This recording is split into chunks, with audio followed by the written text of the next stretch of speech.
지금 방송에서 제공하는 투자 정보는 투자 판단에 대한 조언입니다. 방송에서 제공하는 주식의 가치, 가격 상승 및 가격 하락에 대해서는 방송사에서 보장하지 않습니다.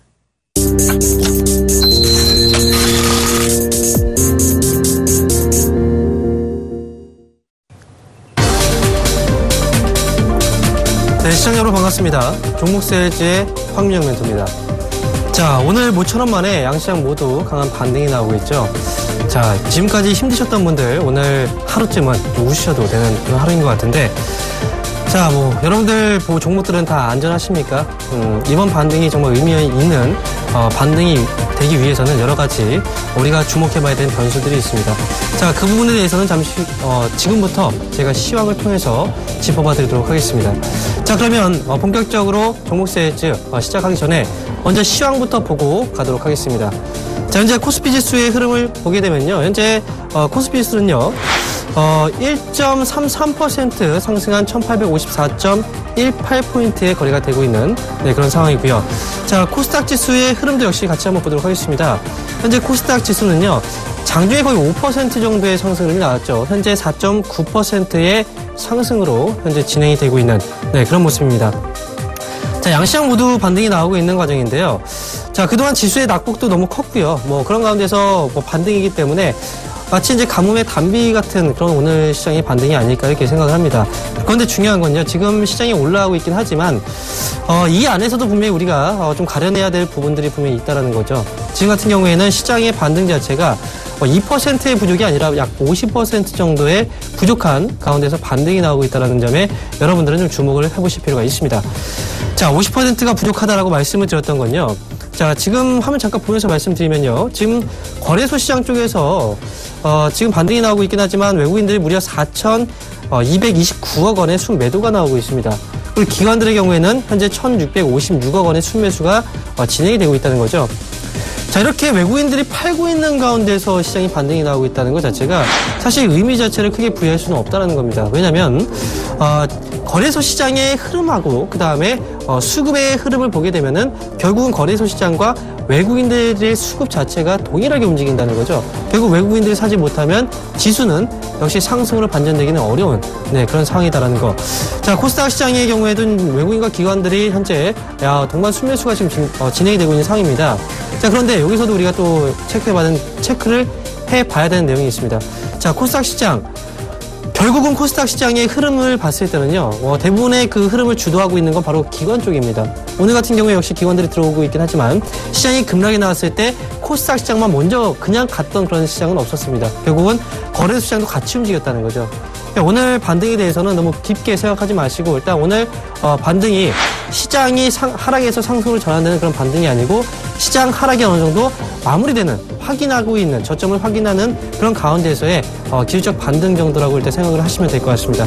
그래서 지금 시장은 전반적으로 50%가 조금 부족한 가운데서의 반등이다라는 그 표현을 해봤고요. 역시 기술적 반등으로 접근을 하시고 그 이후에 추가적으로 어떤 의미를 부여할 필요는 없다라고 말씀을 드리도록 하겠습니다. 자, 어쨌든 시장은 올라가고 있는 과정이고요. 여러분들도 그 안에서 그동안 물려있던 종목들은 그래도 조금이나마 손실폭을 줄이셨을 거라고 생각합니다. 그러면 지금 제가 현재 보유하고 있는 포트폴리오가 어떻게 움직이고 있는지 포트폴리오 점검부터 하고 본격적으로 종목들을 보도록 하겠습니다. 자, 먼저 포트폴리오 화면 보도록 하겠습니다. 자, 포트폴리오 점검입니다. 현재 4월 8일날 매수한 대웅제약이 25.8%의 수익을 보유하고 있고요. 그 다음에 KB손해보험, 최근에 낙폭이 좀 있었죠. 마이너스 4.7%로 수익에서 손실로 지금 접어든 상황입니다. 자, 그 다음에 더준비조는 오늘도 역시 강한 흐름이 나오고 있는데요. 무려 수익률 70%대, 지금 시장이 하락하고 있지만 거의 100%에 근접한 수익을 달성하고 있는 상황입니다. 자, 그리고 하나테크인 1.9% 소폭 수익 중이고요. 손절가를 터치한 종목들이 좀 있죠. 시장이 역시 변동성이 큰 가운데서 넥슨GT가 손절가를 터치하면서 포트폴리오에서 제외가 되는 그런 모습이 나왔습니다. 다음 화면도 보도록 하겠습니다. 자, 마지막 종목이네요. 최근에 매수 말씀드렸던 종목이긴 한데 좀 아쉽죠. 8월 18일 날 말씀드렸던 하이트진로가 손절가를 터치하면서 아쉽게도 포트폴리오 안에서 제외가 된 그런 상황입니다. 자, 그러면 오늘 뭐 종목들의 흐름이 사실 좀 아쉬워요. 손절가를 좀 짧게 잡아서 리스크 관리 차원에서 대응을 말씀드렸는데 그런 가운데서 시장의 변동성이 있다 보니까 역시 손절가를 터치하게 된 그런 종목들도 눈에 보이네요. 자, 그러면 포트폴리오 점검하도록 하겠습니다.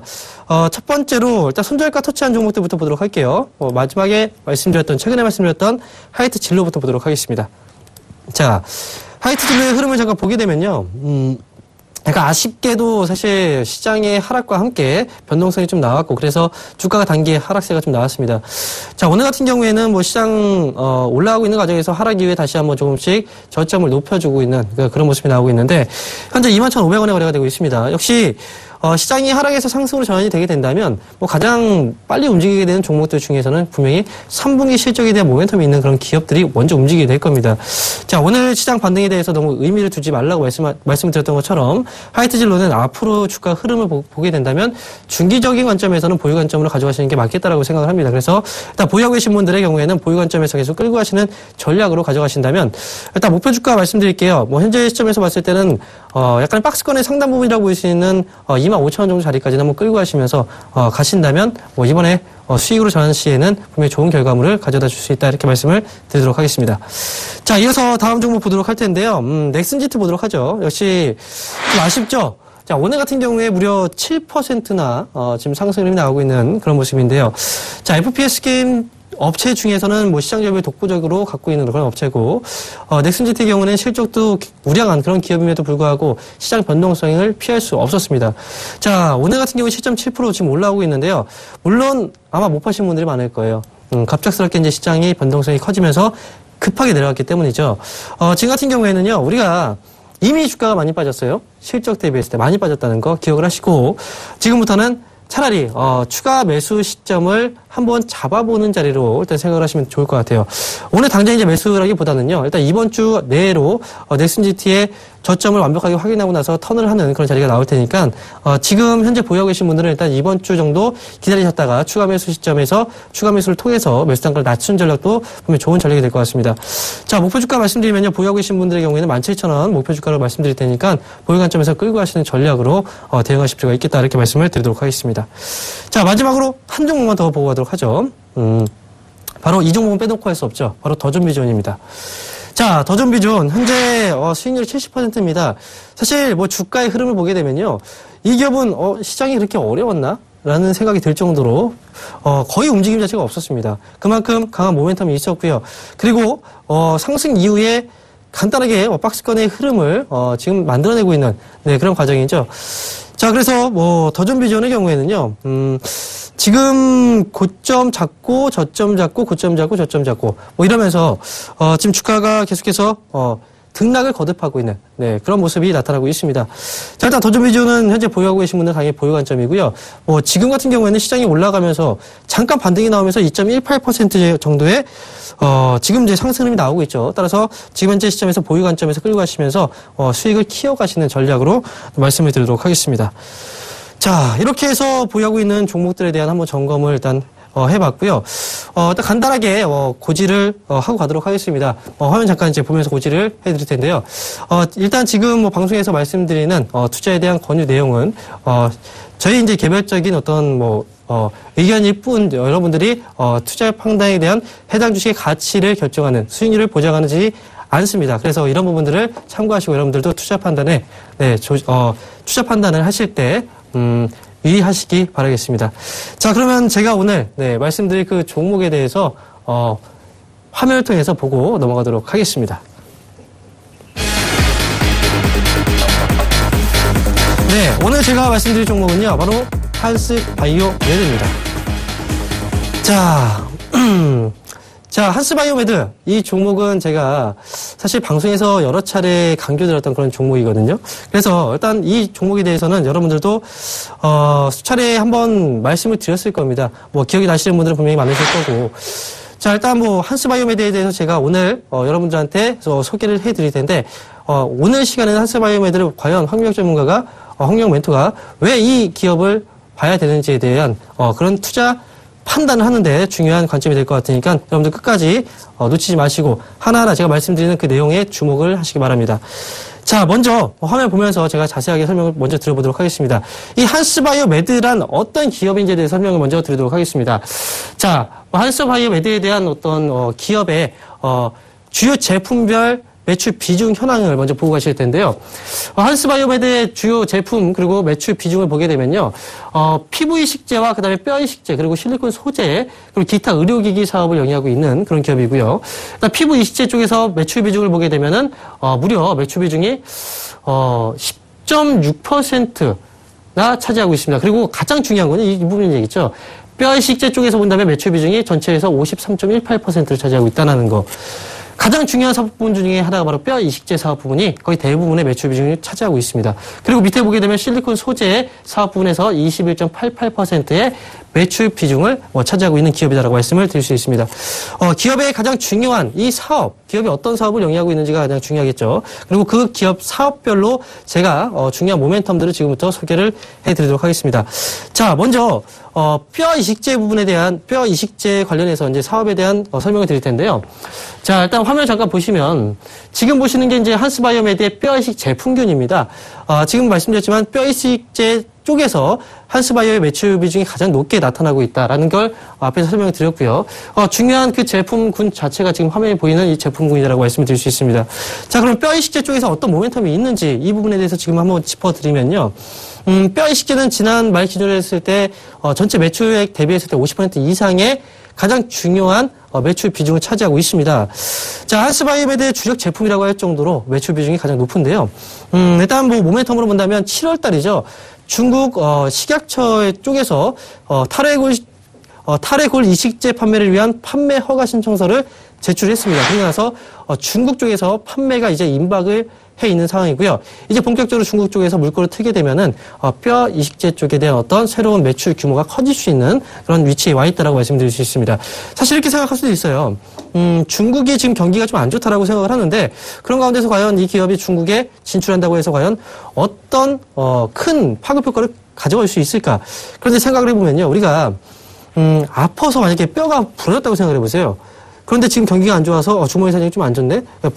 부러졌는데 그래도 그냥 지나가야지. 이렇게 하는 사람은 없다는 거죠. 결국은 뼈 이식제라는 것 자체는 결국은 필수적인 겁니다. 다치면 당연히 어쩔 수 없이 해야 되는 거예요. 경기하고 크게 밀접하게 관련성이 없다라고 생각하시면 될 것 같습니다. 자, 그리고 두 번째. 이 부분에 대해서 이제 설명을 드릴 텐데 사실 제가 두 번째로 지금 설명드리는 이 내용 자체가 사실 한스바이오메드의 올해 가장 중요한 모멘텀 중에 하나입니다. 바로 인공유방 보형물 관련해서 이 모멘텀이 발생되고 있는데, 자, 화면 잠깐 보도록 하죠. 한스바이오메드 쪽에서 이제 새롭게 이제 만든 그 제품이죠. 바로 가슴 보형물, 바로 벨라젤이라는 제품입니다. 이 제품은 역시 이제 여성분들이 가슴 성형 수술을 하기 위해서 또는 이제 유방암으로 인해서 절단된 그 가슴을 가슴을 이제 복원 수술하기 위해서 사용하는 그 제품 중에 하나입니다. 자, 이 제품이 왜 중요하느냐? 이 모멘텀이 분명히 있기 때문에 제가 이걸 설명을 드리는 거겠죠. 사실 우리가 여성분들이 결국 이제 시대가 변함에 따라서 아름다워지길 원합니다. 과거 같은 경우에는 보통 얼굴 쪽에서 이제 성형을 많이 했었는데 지금 같은 경우에는 얼굴뿐만 아니라 가슴 쪽에서도 성형 수술을 많이 한다라는 거죠. 그래서 지금 이제 한스바이오메드의 경우에는 아시아 최초로 자체적인 생산을 통해서 기술을 개발해서 자체적인 기술을 가지고 가슴 보형물 벨라젤을 개발을 했다는 겁니다. 근데 여기서 이게 중요한 게 아니고요. 자, 바로 올해 같은 경우에 가장 중요한 이슈가 있었죠. 자, 한스바이오메드의 인공유방 보형물은요, 미국 이제 FDA에 등록된 코이시브계 실리콘을 사용을 했습니다. 그리고 아시아 최초로 유럽 인증을 특허했다. 라는 만큼 이제 경쟁력을 보유하고 있는 제품이라고 말씀드릴 수 있고, 올해 같은 경우에는요, 올해 4월 달부터였죠. 이번에 이제 유방 재건술 등 5개 항목에 대해서 선별 급여를 적용해서 이번에 4월부터 차례대로 시행되는 이번에 이제 보험 적용에 결국은 가슴 성형도 4월 달부터 보험 적용이 됐다는 겁니다. 그래서 중요한 건 한스바이오메드가 만든 이 제품은요, 아직까지 식약처 쪽에서 허가가 나지 않았어요. 만약에 식약처 쪽에서 허가가 났다면 바로 보험 적용이 됐을 겁니다. 사실 이 부분이 사실 주가가 단기에 크게 올라가지 못했던 그런 리스크 요인으로 부각이 되기도 했었습니다. 뭐냐면 사실 6월 달에 처음에 이제 그 허가가 된다라는 얘기가 나왔었고 그리고 나서 8월, 9월 달에 또 허가가 날 거라고 또 소문이 돌았었습니다. 근데 결국은 8월 달에 되지 않았죠. 지금 같은 경우에 이제 공시는 아니고요. 전해지는 그 얘기들을 통해서 본다면 일단 올해 안에는 분명히 허가가 날 거라고 보고 있는데 그 시기가 바로 10월에서 11월경으로 일단 보고 있다는 거죠. 그래서 올해 정식적으로 이제 출시를 하게 되면은 바로 보험 적용이 되면서 그만큼 많은 수요가 발생될 수 있다라는 점이 이번에 올해 가장 중요한 한스바이오메드의 그 모멘텀 중에 하나다라고 말씀드릴 수 있습니다. 그리고 한스바이오메드의 이 가슴 보형물 벨라젤이 다른 제품 대비했을 때 분명히 경쟁력이 있어야 되겠죠. 지금 현재 국내 인공 유방 보형물 쪽의 시장은요, 존슨앤존슨하고 그다음에 엘러간이 지금 양분해서 지금 점유율을 갖고 있는 상황인데, 한스바이오메드는 국내 유일의 업체입니다. 국내 유일의 업체고, 그리고 한스바이오메드가 그 다른 업체들 대비했을 때 경쟁력을 가질 수 있는 그 부분 자체가 가격입니다. 바로 이번에 벨라젤 같은 경우에는 지금 이제 한스바이오메드 제품이나 또는 엘러간의 제품보다 가격이 싸게 나온다는 거죠. 그러면 그만큼 수요가 더 많아질 수 있다는 거, 이걸 꼭 기억을 하시기 바라겠습니다. 자, 그리고 추가적으로 이제 모멘텀들을 계속 말씀드릴 텐데, 사실 이 부분도 정말 중요해요. 바로 진피조직사업부가 과거에는 거의 이제 계륵 같은 사업부 중에 하나였습니다. 실적이 잘 안 나왔어요. 실적이 정말 안 나왔고 그만큼 소비가 잘 안 됐다는 거죠. 원래 우리가 화상을 입거나 하게 되면은 이제 피부 조직을 새로 이제 덧대는 이제 진피 조직을 사용하게 되는데 이런 쪽에서만 사용되는 게 아니라 주로 사용됐던 부분이 이제 남성분들의 음경 확대 수술 이런 쪽에 많이 사용이 됐었습니다. 그러면서 실적이 사실 많이 좋아지지는 않았어요. 그만큼 사용폭 자체가 넓지 않았기 때문에 그렇다는 거죠. 그런데 이번에 4월부터 이제 보험 적용이 되게 되면서 이 보험 적용되는 그 제품군들이 포괄적으로 증가하게 되면서 이 진피 조직 역시도 그쪽에 포함이 되게 된 겁니다. 자, 이건 정말 큰 파장을 몰고 올 만한 그런 이슈 중에 하나입니다. 왜냐하면 우리가 이제 가슴 보형물을 이제 덧댈 때 가슴 보형물을 이제 집어넣게 되면은 사실 한국 여성들의 그 체형 자체가 가슴이 이제 큰 체형이 아니기 때문에 큰 보형물이 들어오게 되면은 사실 불편해요. 이런 불편함을 없앨 수 있는 방법 중에 하나가 바로 진피 조직을 안에 덧대는 겁니다. 그래서 우리나라의 지금 가슴 보형물 수술에 대한 지금 보험적이 되게 된다면 그만큼 수요가 그만큼 커질 수 있다는 거에 가장 중요한 포인트가 또 될 수 있다라고 말씀을 드릴 수 있습니다. 자, 그리고 이 진피 조직에 대한 그 사업이 사실 이번에 4월 달에 보험적이 포괄적으로 적용이 되게 되면서 업계에 크게 파장을 불러일으켰습니다. 하지만 진피라는 건요, 결국은 진짜 피부라고 얘기해서 진피라고 얘기한다고 많이 이제 얘기를 하는데 사실 시체 조직에서 피부를 떼어내는 거예요. 그럼 당연히 정부에서 허가가 쉽게 나겠습니까? 허가가 쉽게 나지 않아요. 지금 같은 경우 그래서 진피 사업을 하기 위해서는 진피은행을 보유해야 되고 이 진피은행을 설립하는데도 분명히 허가가 나기 어렵습니다. 그러면 당연히 진피은행을 보유하고 있는 업체들한테는 큰 수혜가 될 수 있지만 진피은행을 보유하지 않은 업체들의 경우에는 수혜를 보지 못한다는 거죠. 자, 진피은행은요, 지금 우리나라 최초 진피은행은 바로 한스바이오메드가 갖고 있다. 1호점을 갖고 있는, 바로 기업이 바로 한스바이오메드고요. 그래서 진피 조직이 과거에는 정말 수익이 안 났지만 이제부터는 수익이 커질 수 있는 새로운 성장 모멘텀이 되었다라고 말씀을 드릴 수 있습니다. 자, 그리고, 이거 역시도 중요하겠죠. 자, 화면 보면서 말씀을 좀 드리도록 하겠습니다. 자, 지금 가슴, 보형물에 대한 설명을 계속 말씀을 드리면서 지금 한 가지, 가슴 수술을 할 때, 부작용에 대해서 잠깐 설명해 드릴게요. 바로 이제 구형구축이라는 부작용이 있는데요. 지금 왼쪽 화면은 이제 자연스럽게 이제 들어가 있는 그 보형물이고요. 오른쪽 같은 경우에는, 흘러내린 게 아니죠. 그죠? 약간 위쪽으로 딱 솟아 있습니다. 이게 바로 응고가 된 거예요. 이게 뭐냐면요. 그 제품이요. 사실 피부가 아니지 않습니까?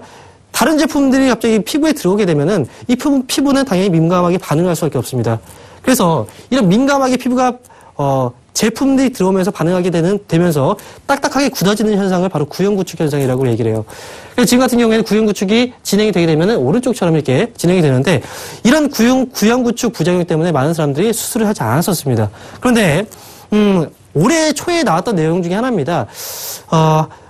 얼마 전에 이제 서울대학 교수 중에 허찬영 교수라는 교수님이 구형구축을 방지할 수 있는 어떤 물질을 개발했다는 얘기가 나왔는데 그 기사를 내용을 보고 나서 이제 찾아봤더니 이 허찬영 교수는 바로 한스바이오메드의 임상실험 교수였습니다. 그러면 앞으로 적용될 수 있는 분야 자체가 이런 부분을 다 포괄적으로 쌓아서 가져갈 수 있는 그런 이제 하나의 또 사업 부분이기 때문에 이런 부분 역시도 한스바이오메드의 기술력을 좀 한층 더 높여줄 수 있는 그런 신뢰도 있는 그런 모멘텀으로 작용할 수 있다는 게 지금 마지막 모멘텀으로 일단 제시를 해드린 겁니다. 자, 한스바이오메드 지금 이제 말씀드린 내용들을 다 기억을 하시고 여러분들이 투자 포인트를 딱딱 하나씩 기억하신다면 지금 주가가 이렇게 많이 떨어졌는데 당연히 우리는 매력적으로 다가올 수밖에 없겠죠. 자, 그러면 지금부터 한스바이오메드의 투자 포인트 전략 화면을 통해서 확인해 보도록 하겠습니다. 자, 한스바이오메드의 투자 전략 말씀드리겠습니다. 매수가는요, 17,000원에서 18,000원까지 매수밴드 잡아드리겠고요. 목표가는 25,000원으로 손절가는 16,000원 제시를 해놨습니다. 자, 한스바이오메드에 대한 주가 전략을 화면을 통해서 이제 설명을 드렸는데요. 자, 그러면 마지막으로 한스바이오메드의 가격적인 전략을 차트를 통해서 조금 더 세분화시켜서 잡아보도록 하겠습니다. 자, 한스바이오메드의 차트를 잠깐 보게 되면요. 사실 7월달 고점부터 시작해서 너무나 많이 빠졌어요. 고점을 내리면서 하락 추세로 접어든 상황인데, 자, 주가가 단기에 많이 빠졌고, 오늘 시장이 올라오면서 정말 큰 폭의 반등이 나오고 있는 상황이 바로, 한스바이오메드의 주가에서 나오고 있습니다. 현재 8.9%, 거의 9% 가까이 올라서고 있는 모습이고요. 자, 일단 저점을 확인하고 있는 가운데서 지금 반등이 나오고 있는데, 자, 2분기 실적도 괜찮았어요. 그리고 3분기 실적까지 또 어느 정도 좋아질 거라는 전망들이 나오고 있는 상황입니다. 자, 주가가 올라갈 때, 시장이 하락하고 나서 올라갈 때는 3분기, 지금 3분기에 대한 실적 모멘텀이 있는 기업들 위주로 분명히 수급이 쏠리게 되고, 그에 관련해서 한스바이오메드 역시도 충분히 가능성이 높다라고 말씀을 드릴 수 있습니다. 자, 일단 매수 밴드 다시 한번 말씀을 드리면요. 지금 가격대가 18,200원이에요. 그래서 저는 이제 매수 가격을 17,000원에서 18,000원 정도로 일단 잡아드리도록 하겠습니다. 지금 200원 정도 차이인데요. 만약에 한번 눌리게 되면은 뭐 종가 정도라도 눌리게 된다면 이 밴드 안에서는 매수 접근을, 분할 매수 접근으로 말씀을 드리겠고요. 자, 일단 뭐 매수하고 나서 주가가 올라가는 흐름을 예상해 본다면, 자, 이 기업의 주가가 올라갔을 때는 적정한 목표 주가는 사실 1차적으로 봤을 때 25,000원짜리가 되겠죠. 25,000원짜리가 단기적으로 한번 고점을 많이 써왔던 자리이기 때문에 저항대가 그만큼 많습니다. 따라서 25,000원을 매수 시에는 목표 주가를 일단 보시고 마지막 손절가, 리스크 관리 차원에서 손절가를 일단 제시를 해드린다면 사실 너무 낮게 잡아드릴 수는 없어요. 왜냐하면 시장 변동성이 아직 끝나지 않았기 때문에 따라서 16,000원을 최종적인 손절가 라인으로 제시를 해드리도록 하겠습니다. 자, 이렇게 해서 제가 설명드린 한스바이오메드 모멘텀하고 그 다음에 가격적인 전략까지 일단 설명을 드렸는데요. 자, 뭐 시장 그래도 여러분들께서 고민이신 분들 많을 거예요. 그런 분들을 위해서 제가 여러분들에게 공개 방송을 준비를 했습니다.